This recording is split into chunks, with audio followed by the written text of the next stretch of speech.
MA उत्तरार्ध हिंदी।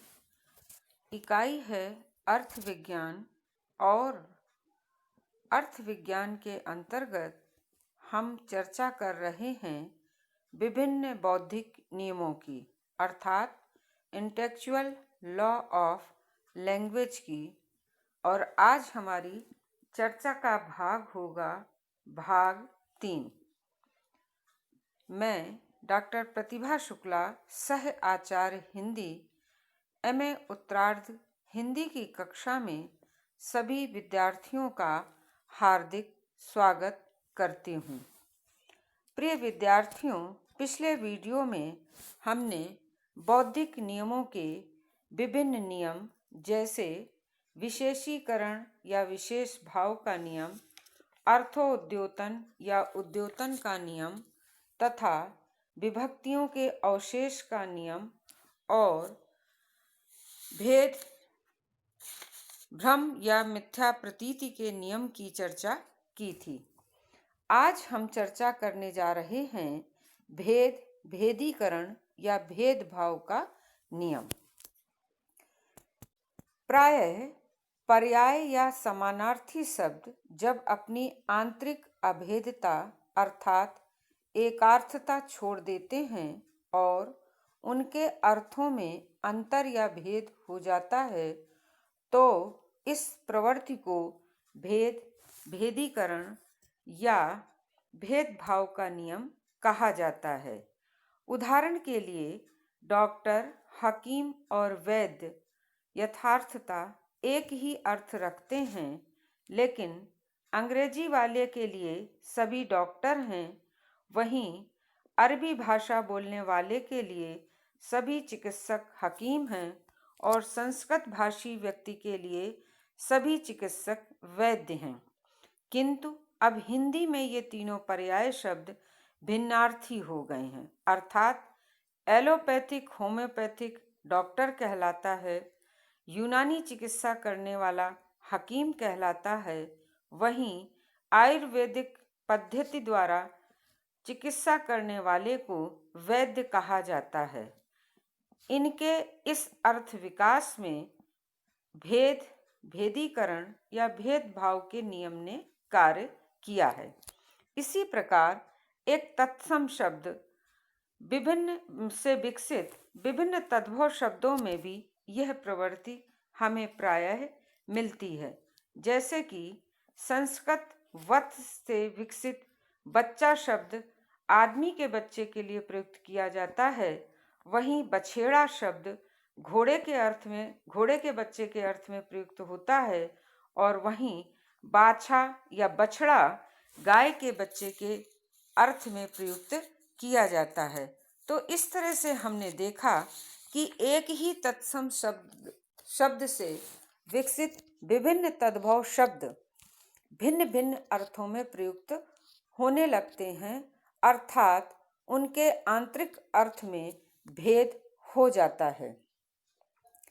सच्चे अर्थों में यदि कहें कि यह भेद या भेदीकरण शब्द जो है, नियम जो है, वो भाषा में प्राप्त पर्यायवाची शब्दों के आधार पर बनता है।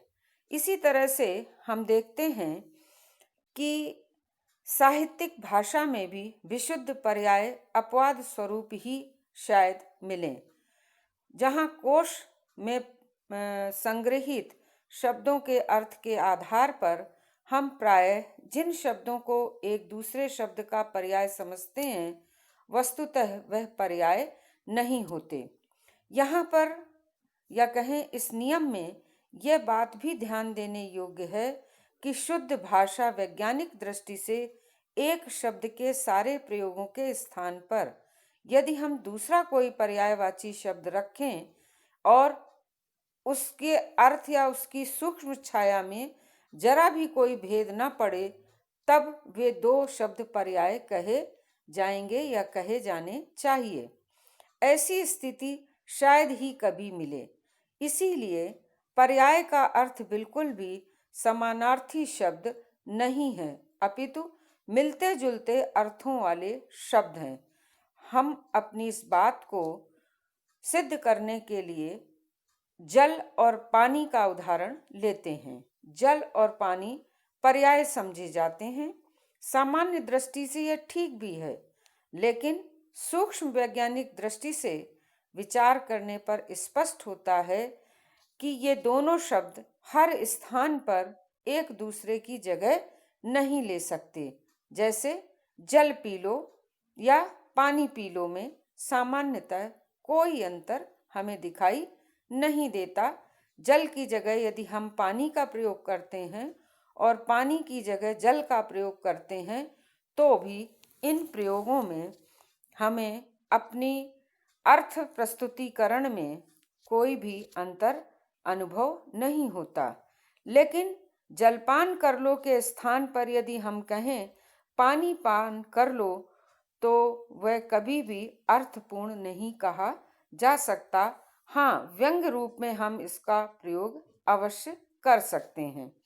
इसी प्रकार एक शब्द है उपवन उपवन या बगीचा बगीचा, जिसके स्थान पर यदि हम कहें बाग बाग, तो भी यह अर्थ पूर्णतः स्पष्ट नहीं होगा। इसका अर्थ हुआ कि उपवन और बगीचा बाग के यथार्थतः सच्चे पर्याय नहीं हैं। यही बात प्रायः सभी तथाकथित पर्यायों के बारे में सत्य है।